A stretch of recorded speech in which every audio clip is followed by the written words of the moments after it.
గివి తిను గ్లేస్. మేము వండుకున్నాయి మేము తెచ్చుకున్నాయి అన్ని ఈ మనిషి మొత్తం తింటాడు.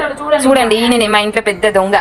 ఈ రోజు మా ఇంట్లో బోటీ కర్రీ. దీన్ని బాగా ఉడకబెట్టి మా మమ్మీ క్లీన్ చేస్తుంది. ఇదేంటో తెలుసా? కత్తిపీట. ఇంకా ఇది వాడే వాళ్ళు ఎవరైనా ఉన్నారా? బోటీలో క్లీనింగే పెద్ద ప్రాసెస్. అది అయిపోయిందంటే కర్రీ ఈజీగా అయిపోయింది. మేము కర్రీ కంటే ఎక్కువ ఫ్రై ఇష్టపడతాం కాబట్టి మా మమ్మీ దాన్ని ఫ్రై చేస్తుంది అన్నమాట.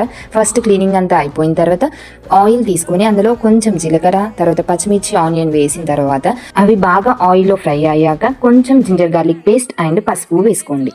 మా మమ్మీ బోటీ తినదు, అందుకే వండేటప్పుడు 100 తిట్టుకుంటా వండిద్ది. కానీ మా మమ్మీ చేసే బోటీ కర్రీ చాలా క్రిస్పీగా బాగుంటది. సో మా మమ్మీని కూల్ చేయడానికి మా చెల్లి ఇక్కడ ఇల్లు తుడుస్తుంది. ఆయిల్లో క్లీన్ చేసిన బోటీ వేసి బాగా ఫ్రై చేయాలి. ఫ్రై అయిన తర్వాత సాల్ట్, కారం, మసాలాలు అన్నీ వేసుకొని ఇలా లాస్ట్కి ఫ్రై చేసుకోండి 2 minutes.